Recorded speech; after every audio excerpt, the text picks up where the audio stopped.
You know the one constant about gaming in the 90s? The arcade games were always better than the home versions. Like always. Better graphics, better music, just better. That's why when Sega launched the Mega Drive, Genesis to my US cousins, they sold that system on the strength of its arcade conversions.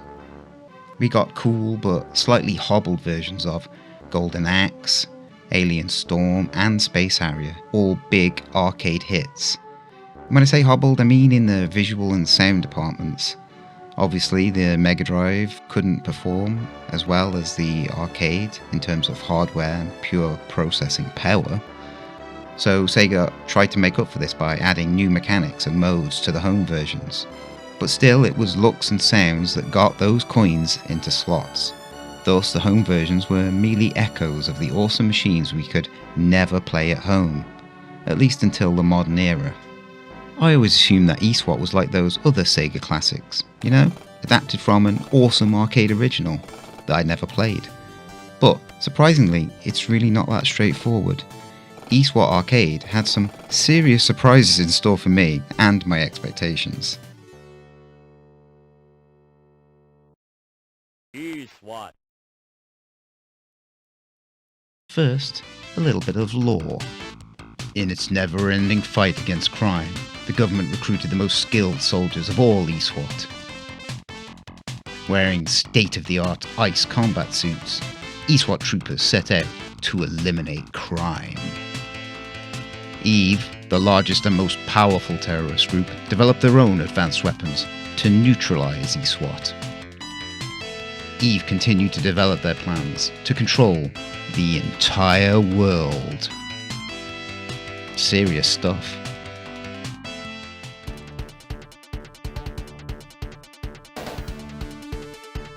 So while recording this video, I've been listening to a lot of old 16-bit Mega Drive tracks, and they're mental.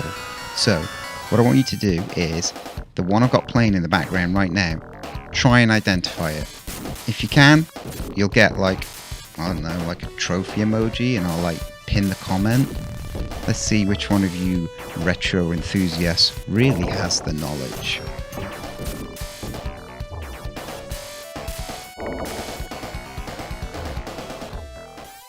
I have the Sega Mega Drive Classics pack on PlayStation.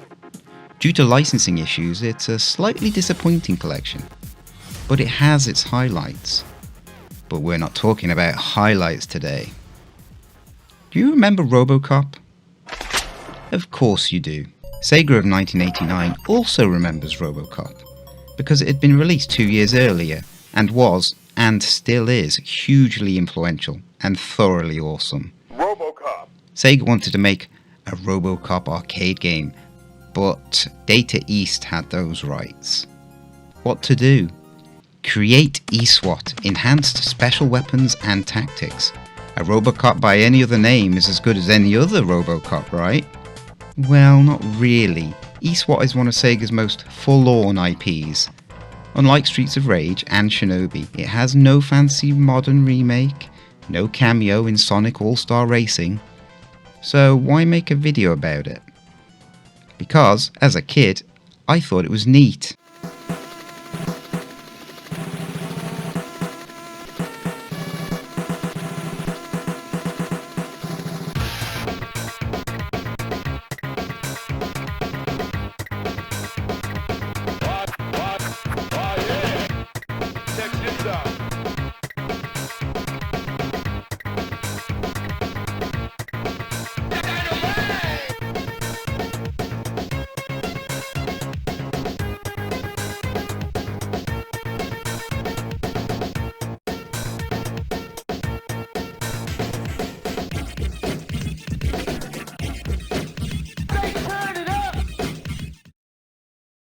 E-SWAT has thematic progression. You start off as a captain and get promoted as you complete levels. But this game has a cool robot suit, right? It's in all the marketing and on the various box covers. So when do you get it? Not on level 1. You're just a captain after all. Gotta earn more stripes to get your hands on an ICE combat suit. Get promoted the way all cops do, by single-handedly murdering a location full of goons. And their bipedal helicopter boss. The first level is a cyberpunk-themed rooftop battle. A distant neon pink skyline contrasted with a green metallic industrial foreground gives a good first impression that the game is going for a stylized future setting. Something I did and still do like is our hero's sprite. The way he holds his gun cocked and ready, his straight-armed shooting stance, he seems professional. It's on this first mission that I noticed something odd though. In the E-SWAT home version, as I move my cop forward, it doesn't remain in the centre of the screen. Weird. Every game like this keeps a character in the centre of the screen, right? Oh great, now I'm going to have to check.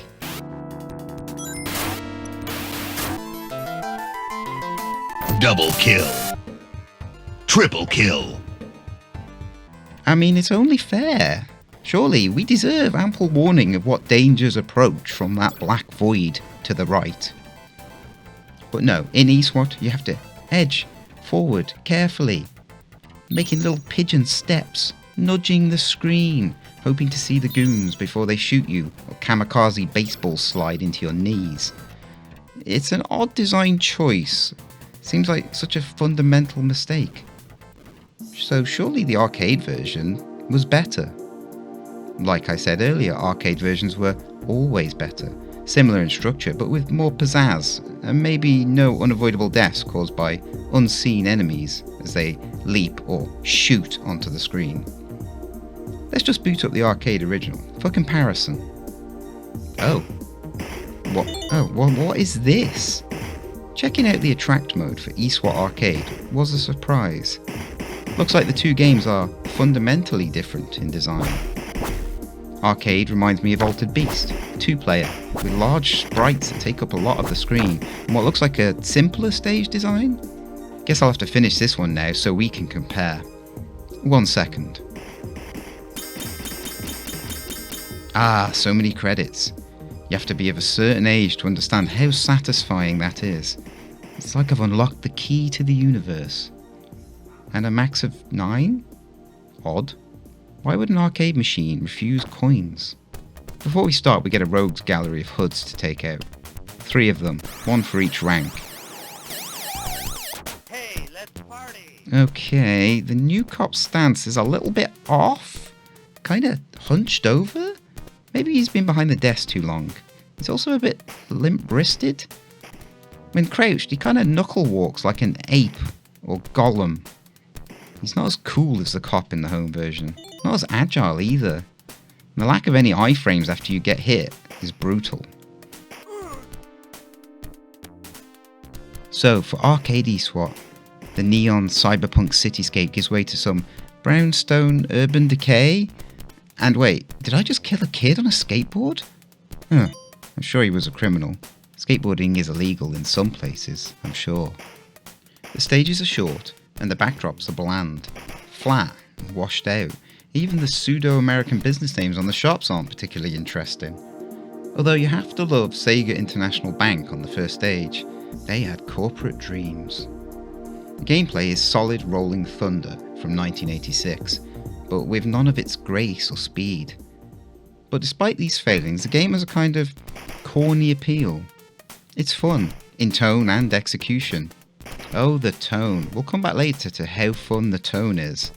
Some of the bosses are a little eccentric, but not the first stage boss. He's unnamed, but if I had to guess, I'd say he's the son of Karnov, or in some way related to Big Ben from Streets of Rage 2. What is it with Japanese developers of the 90s and fat blokes who breathe fire? Mechanically, the devs spice him up by giving him a bulletproof trash can lid. Man, I really need that E-SWAT suit upgrade. Mission 2 continues to show the imagination that went into the home version, where the arcade continues its parade of washed-out late 80s American infrastructure. The home version gives us a tech-laden cyber prison, complete with laser bars on the cells. If ever there was a 90s idea of the future, it's this. Lasers everywhere, and neon. Lots of neon. A robotic platform scoots you vertically and horizontally across this level on a track patrolled by security turrets. Security turrets that do not discriminate between police and inmates. Perhaps they were hacked by Eve. The terrorist organisation, that is, not the biblical figure. There's this one hole at the end of this level. I hate this hole. The preceding journey through the cells programs you to fall through the holes in the cell floors to progress. Then they stick this last hole that you have to jump over to exit the level, but if you fall through it, it puts you right back at the start. It's cheap, a cheap psychological trick, and I fell for it. Twice. I felt bullied across time and space by some unknown Sega developer. But once the hole has been conquered, nothing is a challenge. Not even twin cyborg psychos with skull-shaped helmets. These guys are the only bosses imported from the arcade version. I would say it's because they fit the tone the home version is trying to create, and the idea of an unarmoured cop overcoming two power-suited terrorists really speaks to our hero's resolve and skill. I mean, it's not every cop who can crouch and shoot. Of course such innovative strategy would earn you a state-of-the-art exosuit. Mission completed.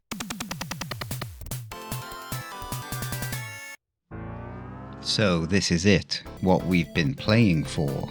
The dream of every teenage boy in the 90s.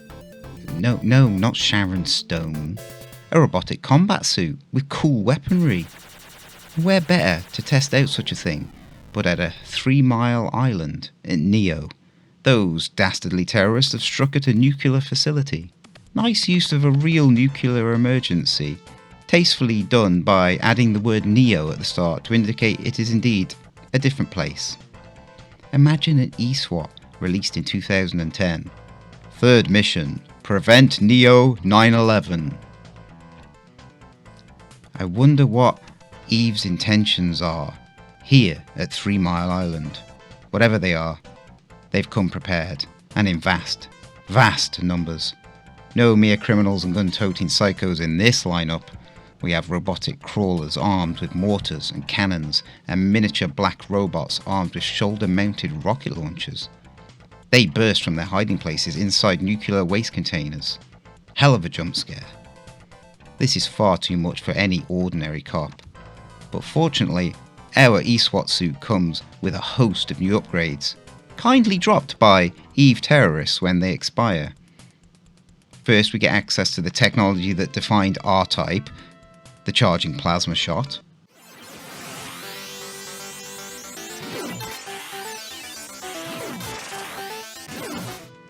Which does feature in the arcade game too, though there it has limited ammo.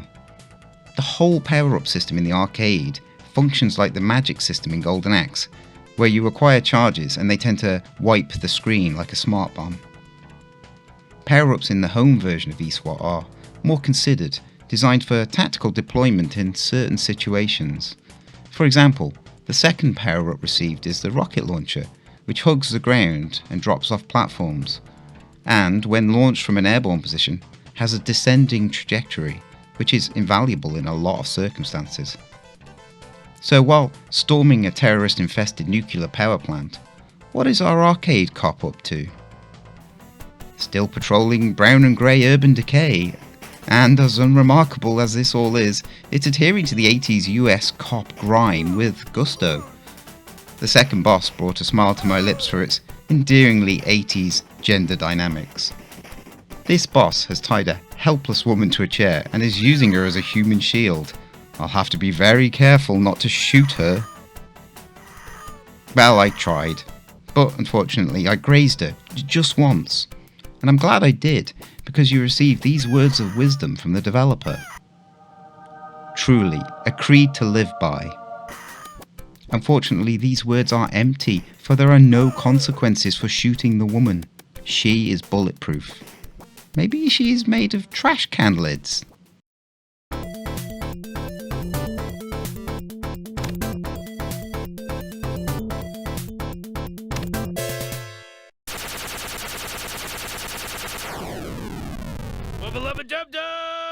This is my favourite level from the home version. Everything is on point, from the groovy but foreboding tune that plays in the background, to the unique mechanics that are tied to the theme of defeating a mad scientist. First off, they hit you with the no burner mechanic. Your jetpack is depowered for this stage. Surely the mad scientist has engineered an anti-burner field in his laboratory, the Fiend. But that's not all. His foul experiments have the run of the lab, including some kind of all-consuming black goo that is slowly enveloping the laboratory. This leads to some tense moments where you are pursued and cornered by the indestructible goo. It forms the backbone of the many set pieces throughout this excellent level. Meanwhile, in the arcade, we free a truck stop from the merciless grip of an anchor-wielding gas stop attendant. Get out of my way. He also fell foul of being repeatedly shot in the knees. Arcade E-SWAT is just bland at this point in comparison to its home counterpart, but it does have some surprises up its sleeve. With the arrest of the terrible trio, we have our E-SWAT suit. Look how happy he is! So, surely now, in possession of war tech valued at millions of tax dollars, our guy will be taking on serious threats. What about arms dealer and famous 80s movie star James Woods? It's not him? Oh, come on, it looks just like him. Seems James Woods is an arms dealer who hangs out in, you guessed it, a grey and brown 80s American cityscape, complete with billboards for the classic American establishment Dream Boys on 42nd Street, no less. He first turns up in what looks like a bootleg E-SWAT suit in hot pink, and this is where the arcade version starts to win me over a bit, because when you take out Woods, he flees off to the next stage, revealing a novel structure where for 3 whole stages you fight the same criminal in various guises. It's not much, but it adds a little character to them. For example, we now know James Woods is a coward, but smart. Because on the next level, thematically coded as some kind of arms warehouse, James Woods rigs a building with explosives and lures our hero into it. Where after a few false starts I realise the crouch and shoot method is also valid here. James surrenders after his detonator blows up, and I realise that each criminal has his own custom arrest animation. They're all quite inventive and comedic. Tone is definitely a main way in which these two games differ.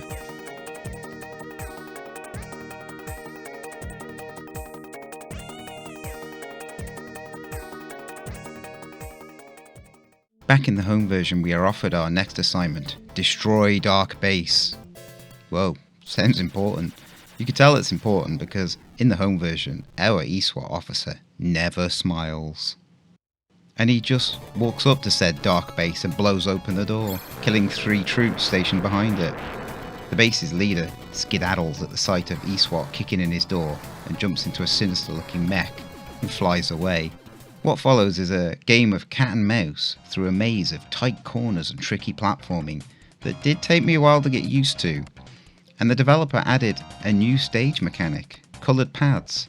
Red drains your health and blue charges your backpack, so you must fly between safe zones, carefully monitoring your burner fuel level. It's at this point I got more interested in the devs. They could have just ported the arcade game, but they had something to prove. New mechanics, different tone. Who worked on this? Tinon? You see, back in the day, devs were too cool to use their real names in the credits. But it seems this project lead, Tinon, was the designer on E-SWAT, Streets of Rage, and Sonic CD. That's quite the retro resume. I played all of those games. Searching for any info on this Sega Amadeus, I found an interview he did in Sega Players Enjoy Club. What the hell is Sega Players Enjoy Club? Unfortunately, what it's not is a Sonic the Hedgehog themed strip bar, complete with blue tassels and 16-bit slow jams. What it actually is a pretty cool fanzine from the 90s, focusing on discussions about video games from the time period and some pretty cool manga. Reading through it is odd. I was hoping for some design documentation, some juicy lore, but the whole thing is framed as him chatting reverently with the fanzine's cartoon mascot. It seems that Japanese game magazines didn't delve into code or level design. Instead, they featured playful Q&As like this one, light banter and kid-friendly explanations, which of course was their target demographic at the time.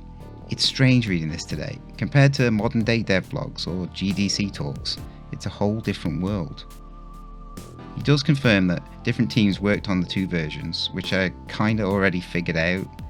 He also describes the ice mentioned in the E-SWAT intro text as a source of energy. Nothing earth-shattering, it's just a nice little time capsule I thought it would be cool to share. Wait, this is the guy who put that hole in the prison level. Son of a bitch! He's destroying the store with a lead pipe! And there's Rick! All through the level, the leader of Dark Base follows you in his dark mech, at times chasing you through obstacle courses, where running out of fuel and taking damage is hard to avoid. This is not arcade game design. It's almost maliciously demanding. Almost Souls-like. But the final fight for this stage is fun. It's set in a massive space with unlimited jetpack fuel. This directly contrasts with the choking, claustrophobia-inducing level that precedes it. Meanwhile, back in arcade land, we are presented with the task of arresting Rats Lee, presumably Bruce's sewer-dwelling brother. He's hiding out in Grey and Brown Chinatown, a welcome reprieve from Grey and Brown Americana. We find Rats at the end of the level, hanging from a window. He then proceeds to set a tiger upon us. I wasn't expecting that.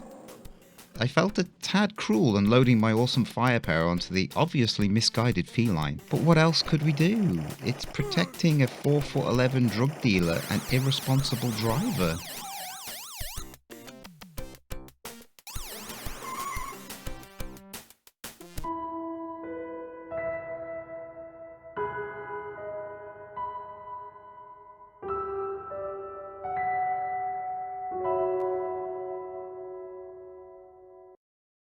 The second stage of chasing down Rats, I'm starting to feel like an exterminator now, involves running the gauntlet of his leaping harem of purple-clad ladies, only then to have him set his gorilla upon you. Yes, that's right, a gorilla. But no normal gorilla is this. Whoa, is that thing Donkey Kong coded or what? I mean, come on, the barrels, it's a dead giveaway. Yeah, that's right, assume the position.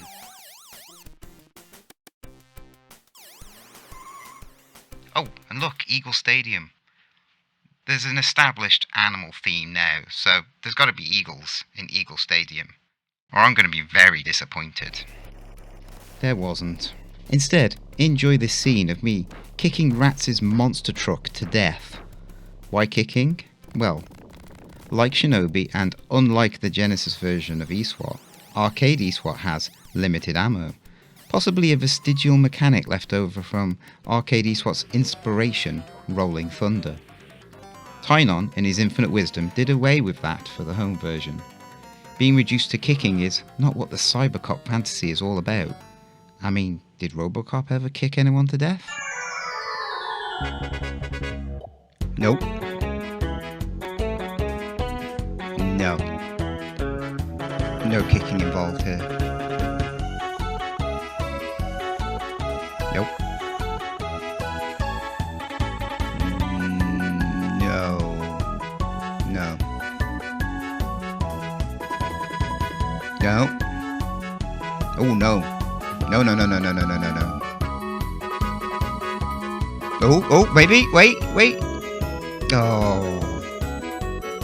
So close.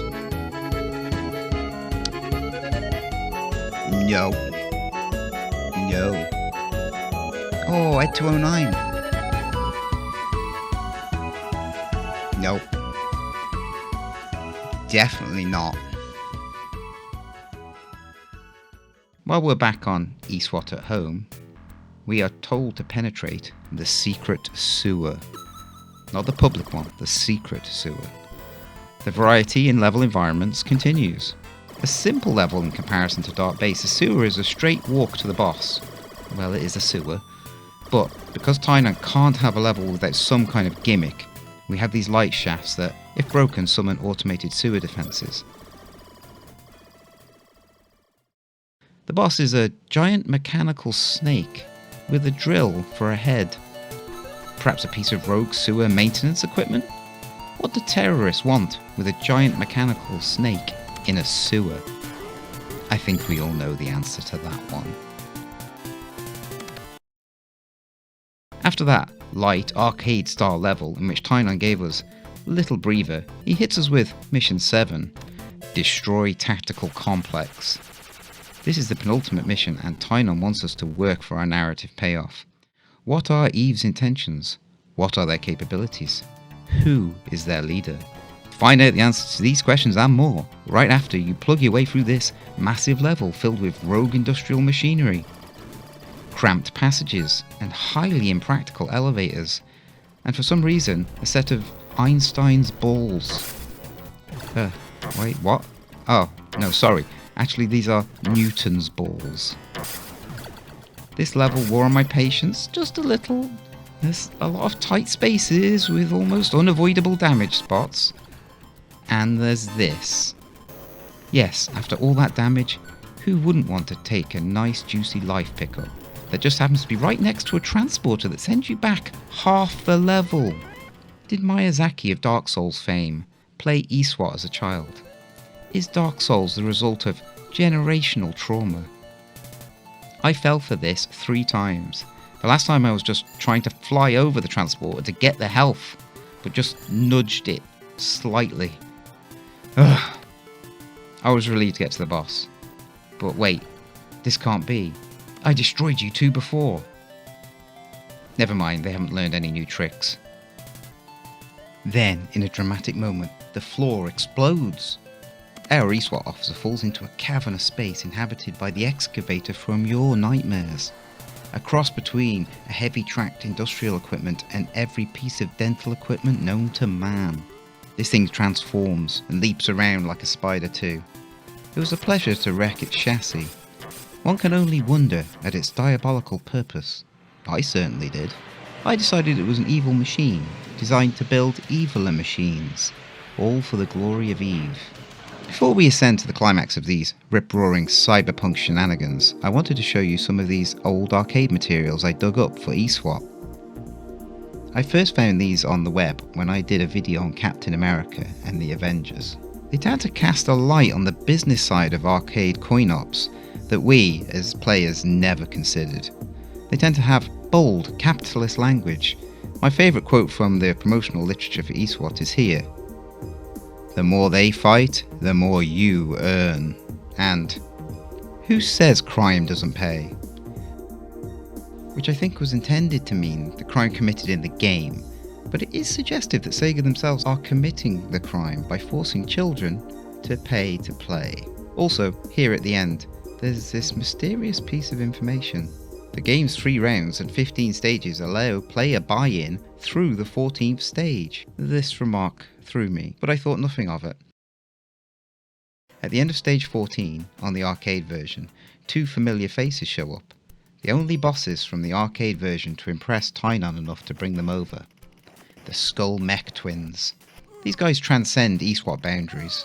I bet they would have made it into that E-SWAT one-on-one fighter Tinon was planning that never saw the light of day. They are harder here, because I can't shoot their bullets as I could in the home version. They are a mysterious pair. Even E-SWAT has no data on them, other than this unflattering photograph from an odd angle, and the fact that they might also be war criminals. But wait, there's this tiny bit of katakana here. I'm translating it. It says, subjugate Ujo. And with that tiny tidbit, our E-SWAT favourites have a name. Ujo. Sweet. Ujo guards the final level. A base overly full of laser turrets and floating Terminator heads, of course. Also, remember this Moon Rover boss, because he represents a point of no return. The final stage, stage 15. Here we immediately get an insight into the philosophy of our villains, thanks to these They Live inspired indoctrination panels. I mean, as edicts from a criminal empire, there's not much wrong with tell no lies, but coupled with ask no questions, it suggests a culture of blind obedience. And I guess if your screensaver insists on world conquest, it's safe to assume you're working for Hank Scorpio. The next indoctrination panel tells us to obey and stay asleep, which are both cribbed directly from John Carpenter's 1988 sci-fi classic. But no time to ponder them. Ujo is back, full of vengeance after we murdered his twin. Unfortunately, his damage is brain, and he can't get over this staircase-like structure. I lead him over it, slowly, and then kick him in the ankles till he dies. Poor Ujo. So, here I want you to pay attention. I have 0 lives, but plenty of credits, high roller. Now, more Ujos show up, and waste me. Not a problem. Ah, what the fuck? I just got kicked back to the title screen. A forced game over. I can't continue. No, not even if I have credits. Still not fully understanding. I went right back at it again, all the way to the final level. And again, it happened. Again. Think, Samwise. Your reactions are shot, so use your head. Right, I strategize. Get to the final boss of stage 14, the Moon Rover, and die. Use a credit and enter stage 15 with full lives. So, all this just to finish E-SWAT, the arcade game that won't let you continue even if it has your money. Is there any other arcade game that does this? All this just to face the final boss of E-SWAT. Unnamed, and shrouded in secrecy. What terrifying form will he take? It's this, a fat man in a turquoise suit. He sits like a Jarl from Skyrim, confident in the 4 turret-like energy balls that protect him, and of course that one awful power given to him by the developers. It's no wonder he's so smug.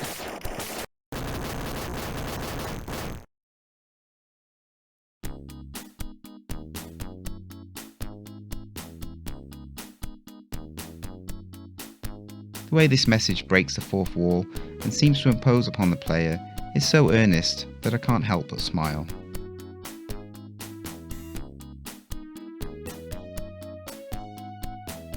Here a newspaper, in cryptic haiku, praises E-SWAT crime-fighting performance. The end, but not for us. We have to pop over to the home version, see if it can match this level of charm with its ending. But first we must descend this tunnel filled with Eve's most fanatical followers.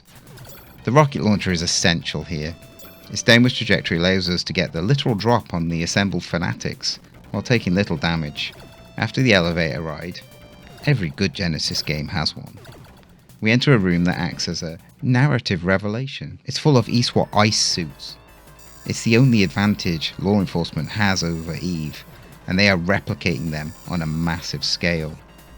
But before you can process this horrible revelation, you are attacked by someone in an ice suit.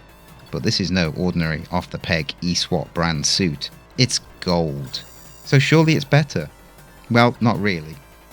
Bro's only got plasma shot. He's very mobile, so this is a fun battle, leaping around the shelving in the background, avoiding his charged plasma shots, ignoring the burning jealousy that he has a gold suit. Would be a nice unlockable for finishing the game, if games of old did that sort of thing. With him crushed, the narrative doesn't let up. You learn in the ending that he was a robot. Damn AI! Why is it always so evil?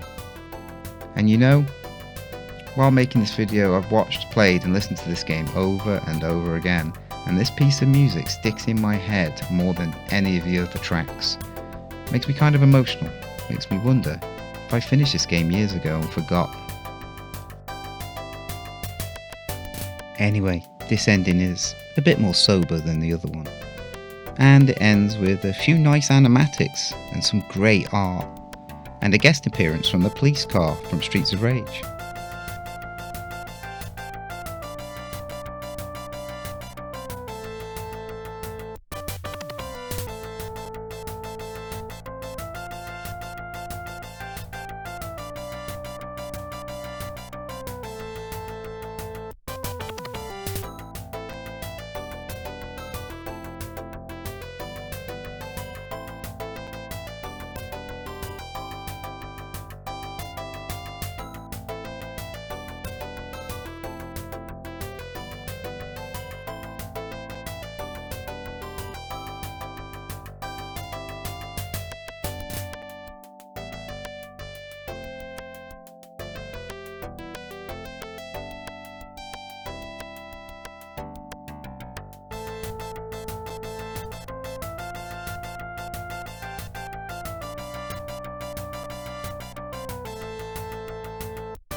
See, there it is. It's the exact same sprite from Streets of Rage. First one. I swear, it's exactly the same. Asset flip,